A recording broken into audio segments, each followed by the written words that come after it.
Hello, everyone. Welcome to today's webinar. It is called Conquering Change with Agile Scrum and How to Get Started. It is part of our Agile Essentials webinar series. My name is Alex Mazurk with Quint Wellington Redwood, and I'll be your host during today's session.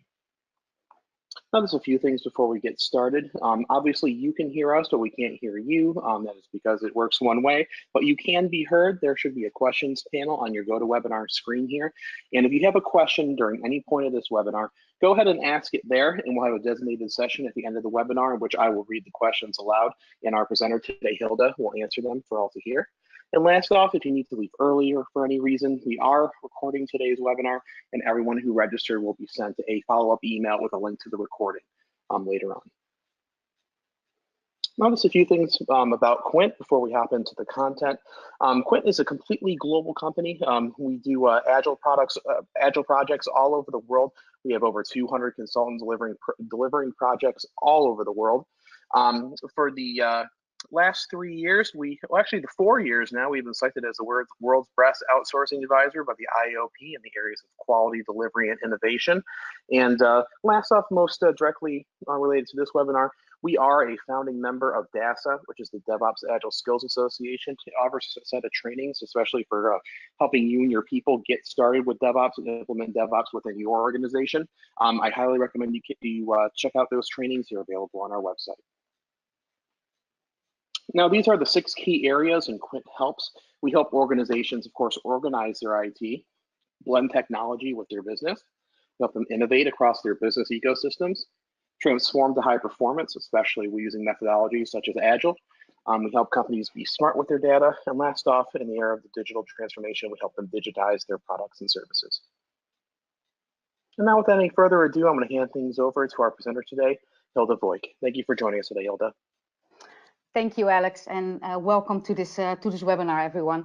My name is Hilda Voigt. I'm a consultant at Quint Wellington Redwood. I'm based in the Netherlands.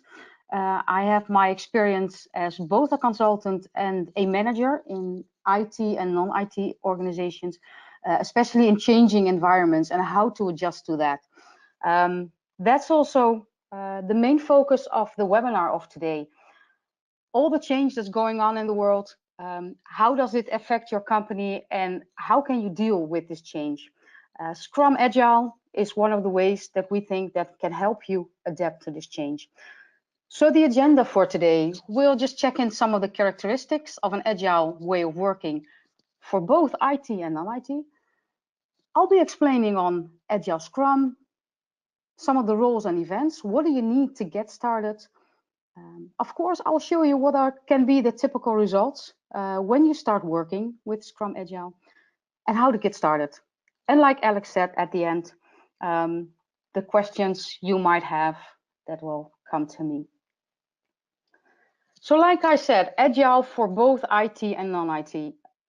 I think it won't come as a surprise to you that the change in the world is not only affecting IT. Yeah, there is a lot of automation going on that is affecting the IT, but IT supports all other areas that we work in. So all the areas for IT and non-IT experience the same change, rapidly changing.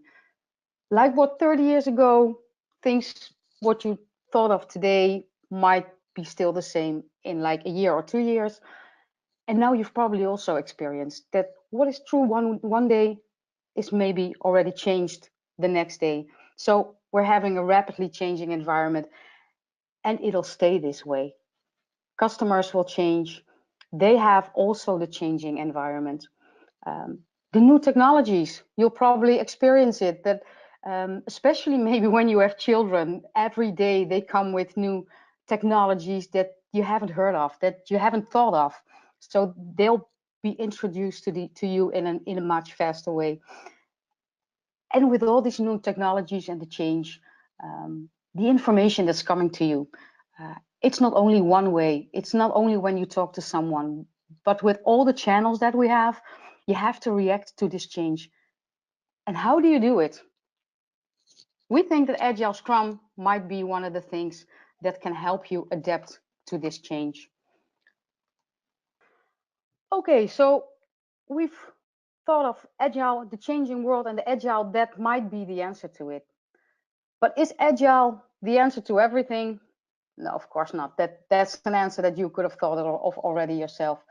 But let me explain, when can Agile be, before we go into the characteristics, when can Agile be the right answer for the things that you're working on, for the situation that you and your company and your team, whether it's in IT or non-IT, is in? I always use the example, like when you walk in the woods and it's dark, it's in the middle of the night, you are in the middle of the woods.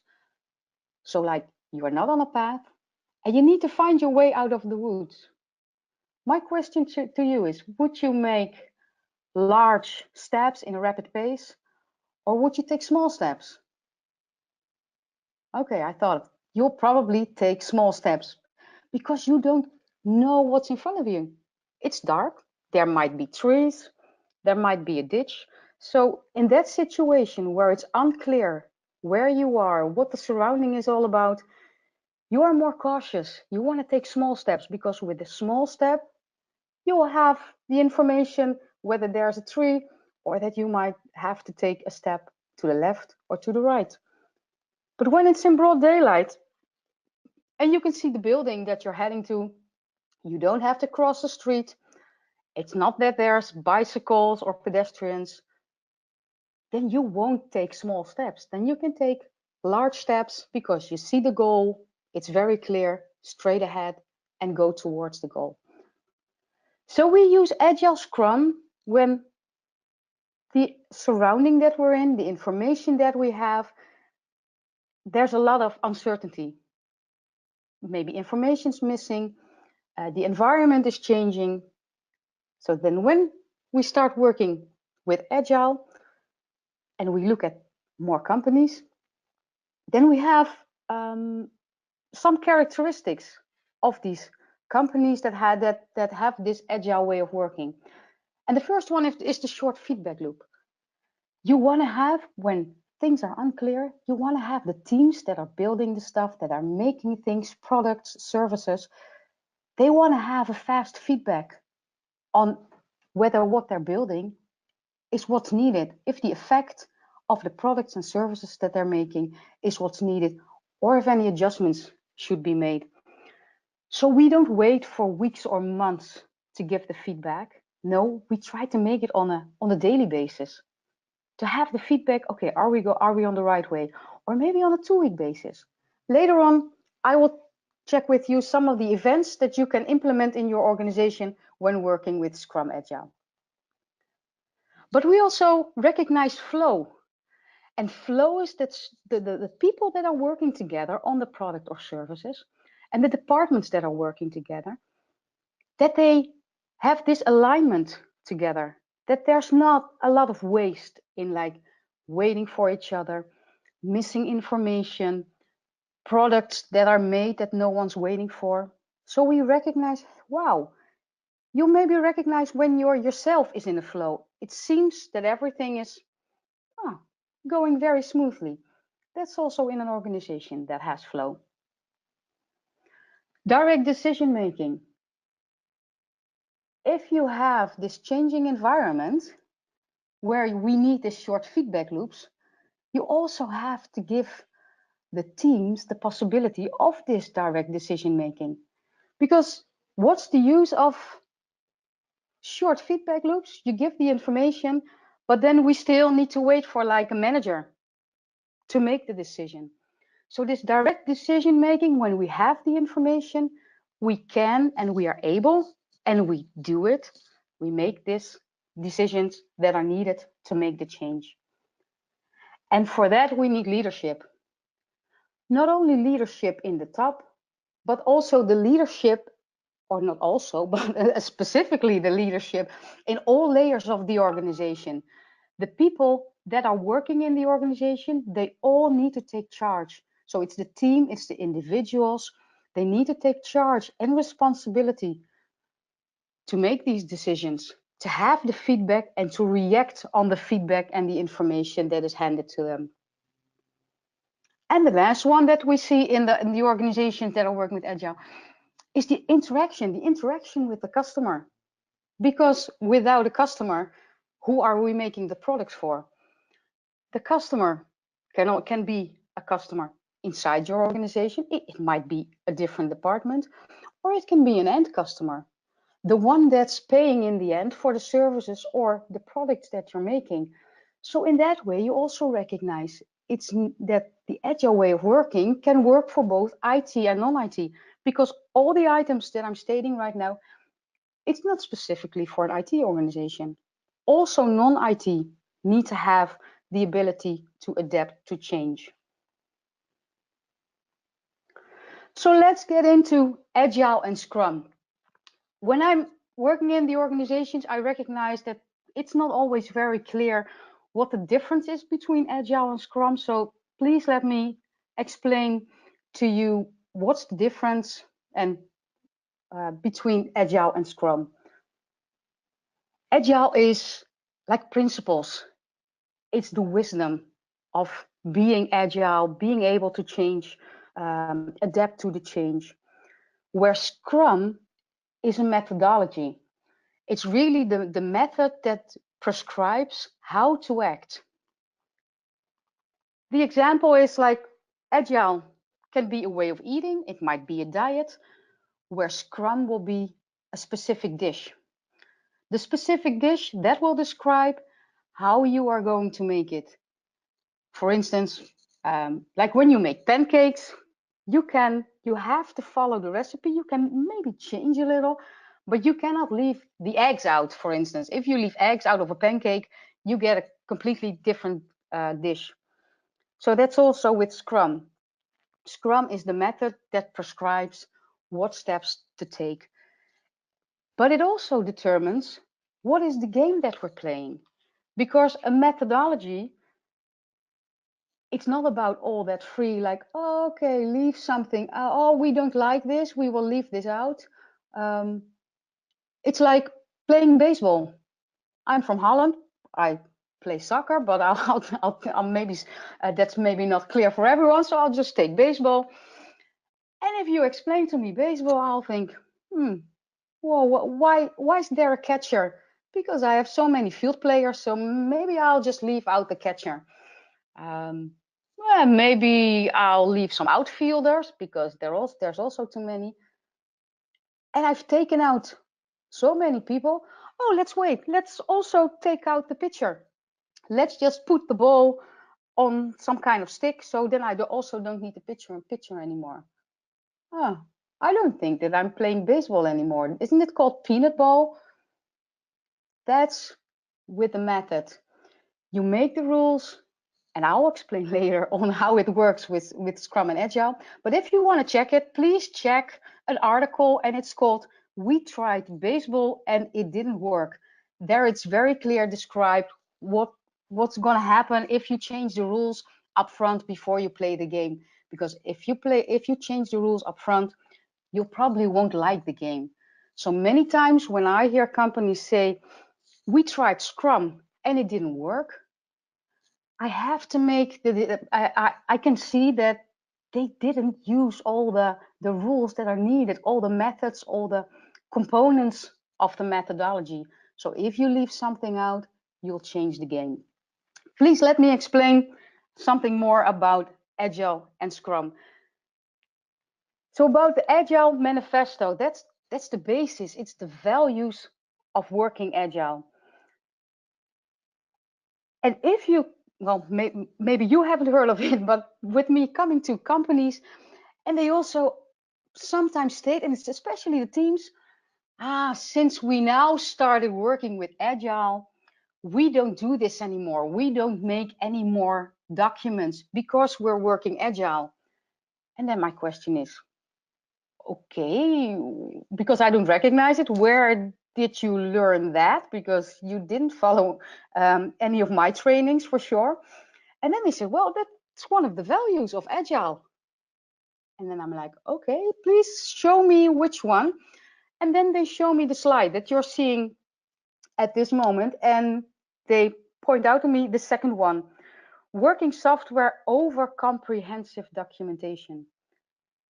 And then the only question is, where does it say we don't make any more documentation? So these four values, what they say, You can read it on the bottom of this slide. We still value everything on the right, but we value more the things that are in the left. So we don't say that you don't do anything anymore. Let me get into them. So the first one is individuals and interactions over processes and tools. That means we still need processes and tools, but not because we want processes and tools. We need them maybe because we have to have the information in the process. We have to make sure because we're a company and we have a certification. So there we have an audit trail in the tooling. But with being able to change or to adapt to the change, we need the interaction with individuals. We need to know also for the feedback loops, the direct decision making. So it's very important that we talk to people, that we know what's going on, what's changing, is anything different.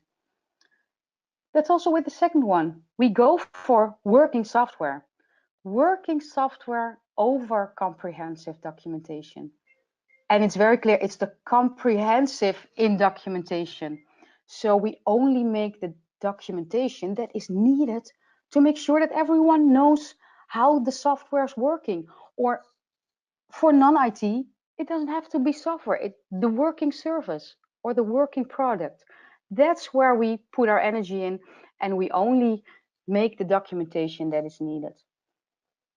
Customer collaboration over contract negotiation. You'll maybe have any examples in your own practice where you see that the lawyers take over and that they take a lot of time and it's all about the contract. And you think, if I would at this moment just be talking to the customer, we would have probably already have solved it. We would have solved it. We put the energy in a better product. So make sure also the interaction with the customer. What does he need? And of course you need contracts and you need lawyers, but don't make it more important than it's needed. And the responding to change, to following a plan, like I already explained, because the world is changing, a plan, you make it and you want it to stick for a long time, for like months or maybe years. And we're not able to change anything while the world we're working in is changing. So make sure that you're able to respond to change.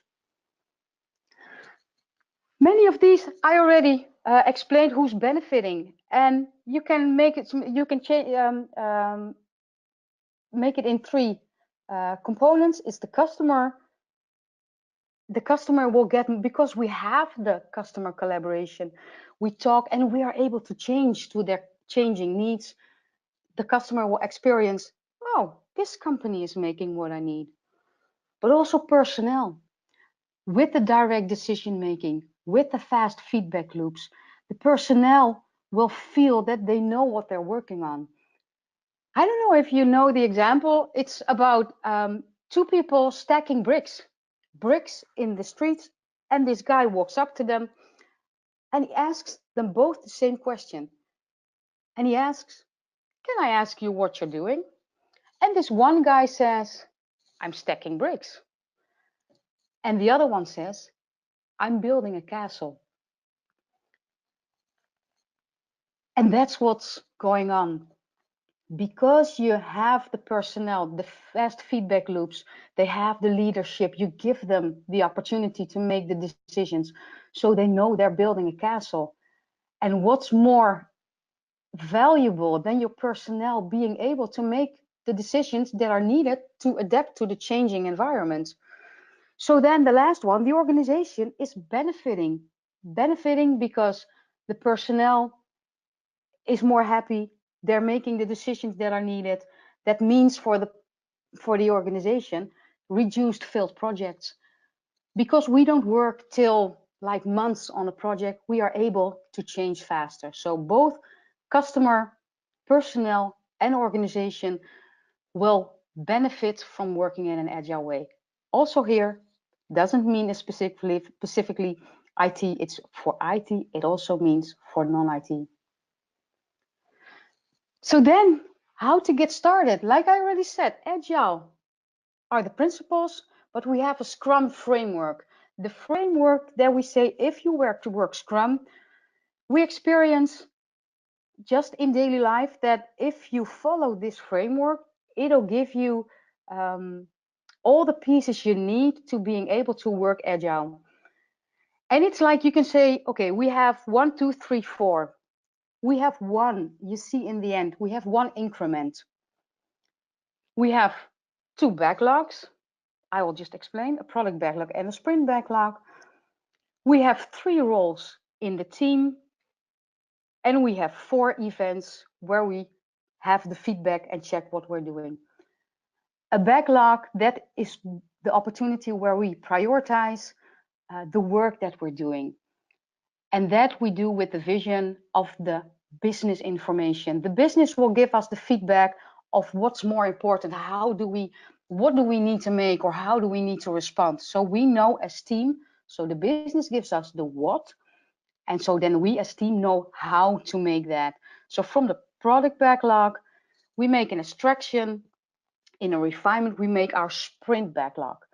And a sprint is an iteration of like 2 to 4 weeks, max 4 weeks. So there you already see we are making only small portions. So we are still able in max 4 weeks to react to what's going on.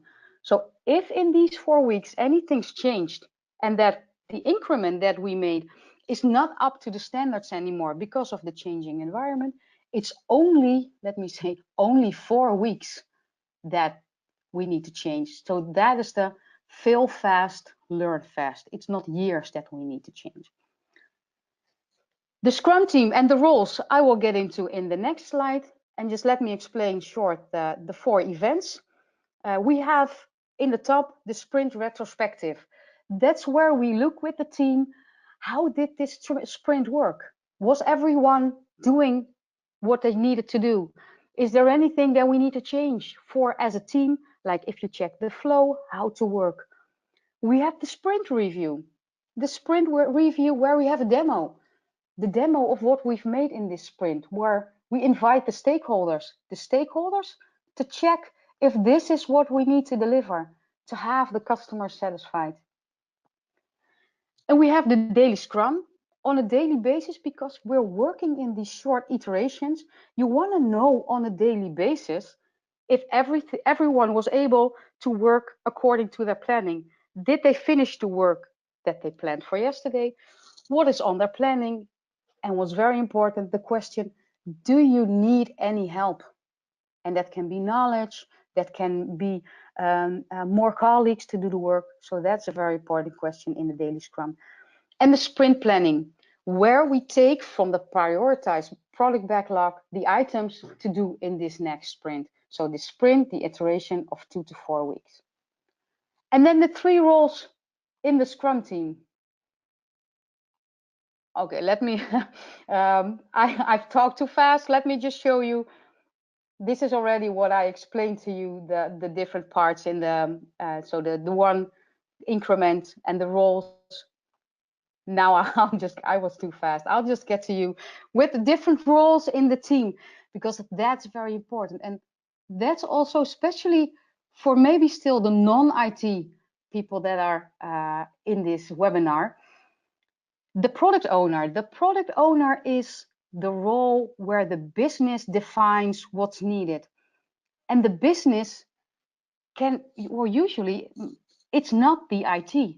IT is supporting with their products the business. So the product owner very well needs to know what their role is. So if you're from non-IT, so if you're as a company use Agile Scrum, or maybe as a non-ITer, you have the role of the product owner. The product owner needs to make sure that the right things are built. The product owner needs to know what is needed for the business. We have a role of a Scrum Master. The focus of the Scrum Master is to build fast, to make sure that nothing is standing in the way of the team to produce, like anything. That can be if the room is too small, that not all the team members can fit in, or anything that's blocking the team from performing. And we have the development team, and there they know how to build things. So their focus is building things right. And the challenge here is to find the sweet spot. the sweet spot in the combination of these three roles, because we have a challenge. If we leave it only to the product owner and the scrum master, where the team doesn't take their roles, then we will be delivering products too fast and with technical debt. So then we don't service our clients the way we should. If the scrum master is not performing up to his role, then we'll be making things. We'll be missing the market window, because we won't be we're missing the focus on producing fast. We will be held up with blockages that are being able to produce. And if the product owner is not up to his role, so we have the scrum master and the development team, we will probably build something very fast and it was never needed.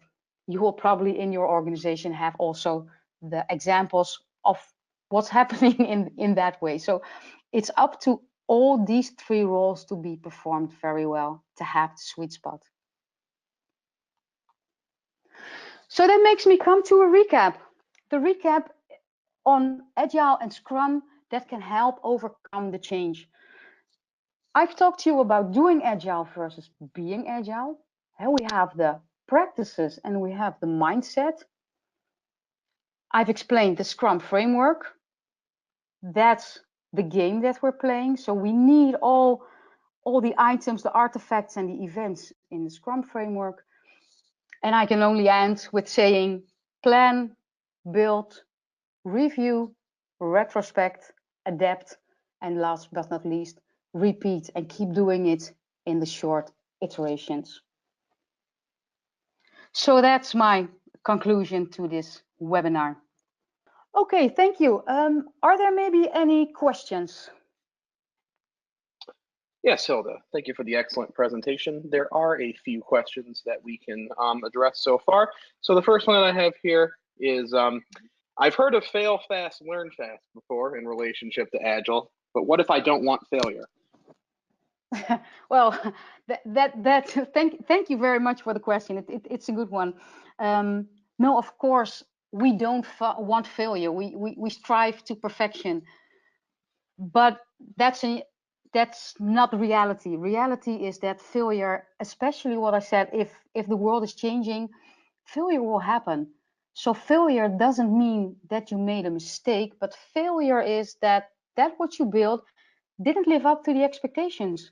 And the expectations might have been changed. That's what we call failure. So that will happen. If you don't try, you won't fail. So failure is a part of life and part of trying to be perfect. So the faster you know that you didn't live up to the expectations, the faster you're able to make the adjustments. So that's why we say, please keep trying in this changing world. And the faster you know that it's not correct, the faster you're able to adjust it and correct it. Okay. And the next question I have, Hilda, is I know organizations where Scrum didn't work. What are the pitfalls that can be avoided? Well, I already explained where Scrum didn't work, and most of the time, at least from my experience, they didn't use the Scrum framework as described. Like the example that I gave, if you want to make pancakes, you cannot take out the eggs because then something else will change. The results will be different. So a few pitfalls I can mention that you should avoid. If you choose Scrum, then let me say do Scrum. Follow the Scrum guide. You can also check the Scrum guide. Have the Agile principles. But for sure, know that you have all the items, like I explained from the Scrum framework, that you have the roles, that they are performed in the right way, that you have the events, and that you have the artifacts, that if they are working correct, that will be the pitfalls that you can avoid to make Scrum work. So please follow the items that I explained in this webinar. Okay. And next question, Hilda, is what's the difference between safe and Scrum? Yeah, very good. Safe It's for larger. It's for scaling agile. So safe is when you're in a very large company where a lot of teams, development teams, like in the roles that I explained with Scrum, that there are many development teams working on the same product. So that means that all these teams need a lot of coordination on who's working on what, when are you releasing, do we have the same level of sprints? Because if you work in another sprint iteration for 2 or 4 weeks, then another team. So the basis is always Scrum for safe, but it means that it gives a few layers. Safe works with a few layers, like 4.5. It's already 4.5, so we have 4 layers. Where larger companies with a lot of teams, a lot of Scrum teams, how you can coordinate that. So please, still, it's first Scrum, and then you have safe. So safe, bigger companies, Scrum is only for one team. I hope that helps knowing the difference. No, thank you for the explanation, Hilda. In the interest of time, I think we need to wrap things up here. Okay. We know we have a couple questions left over, but what we'll do here is that we will forward them on to Hilda, and she will write up a reply for you that will be sent to you, in an email just to be followed up on. So if you did ask a question, please be assured that your question will end up being answered by our expert today. So we'll go ahead and just end things here. Thank you all for joining today's webinar. If you'd like to get started with Agile, we offer, the whole portfolio, as a training through our website. You can check it out. You can, get started off with Agile awareness, go up to be, product owner, Scrum Master, and really get started with that, as well as related methodologies such as DevOps, Lean IT, and plenty of others as well. So thank you all for joining. Hilda, thank you for today's excellent presentation. I hope the rest of you have a great rest of your day. Bye, everyone.